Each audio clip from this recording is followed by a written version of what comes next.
আসসালামু আলাইকুম। দেশ ও দেশের বাইরে যারা আছেন, আজকে গাজীপুরে প্রচণ্ড গরম হচ্ছে প্রিয় বাইরে। এই মুহূর্তে আমাদের গাজীপুরে বৃষ্টি হচ্ছে, আলহামদুলিল্লাহ। গাজীপুর টঙ্গীতে এই মুহূর্তে বৃষ্টি হচ্ছে। আজকে প্রচণ্ড গরম ছিল, গতকাল রাত থেকে আজকে বিকাল সন্ধ্যা 6টা পর্যন্ত প্রচণ্ড বৃষ্টি, প্রচণ্ড গরম ছিল প্রিয় ভাইরা। কিন্তু আপনার 7:30 8টার দিকে বৃষ্টি হচ্ছে প্রিয় ভাইরা। গতকাল রাত্র থেকে সারা দিন এত গরম গেছে বলার বাহিরে, মানুষ গড়তে বেরোতে পারছে না প্রিয় ভাইরা। এই মুহূর্তে আমাদের গাজীপুর টঙ্গীতে বৃষ্টি হচ্ছে প্রিয় ভাইরা, আল্লাহর রহমত। এই বৃষ্টি নয়, এটা আল্লাহর রহমত। মানুষ যে কত কষ্টতে আজকে ছিল, মানুষ, শিশুরা, বৃদ্ধরা, এবং প্রচণ্ড গরম ছিল। শ্রমজীবী মানুষ এবং যারা খেটে খাওয়া মানুষ প্রিয় ভাইয়েরা অনেক কষ্টতে ছিল।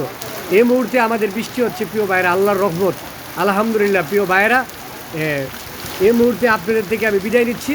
আসসালামু আলাইকুম।